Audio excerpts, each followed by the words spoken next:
Karachi Hyderabad motorway M9 link road पर सैराबी रेले में बहने वाली गाड़ी मिल गई है। गाड़ी मलीर नदी से कुछ किलोमीटर के फासले पर मौजूद है। मजीद जानते हैं डॉन न्यूज के ब्यूरो चीफ कराची काजी हसन से। काजी हसन, बताइएगा गाड़ी किसकी थी और मुसाफिरों के बारे में कुछ मालूम हो सका है?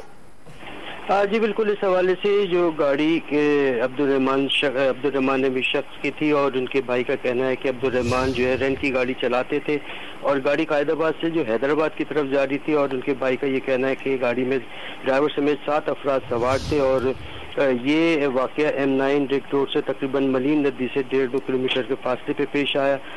गाड़ी के अंदर जो है वो जो मुसाफिरों की तलाश का सिलसिला जारी है, जबकि गाड़ी को एडी रेस्क्यू और दीगर मुतल्लका हुकाम ने रेस्क्यू कर लिया है। गाड़ी मुकम्मल तौर पर तबाह हालत में मिली और अभी मुसाफिरों की तलाश का काम जारी है। मुसाफिरों की तलाश का काम जारी है। बहुत शुक्रिया काजी हसन, अफसोसनाक खबर से मुतालिक हमें अपडेट कर रहे थे।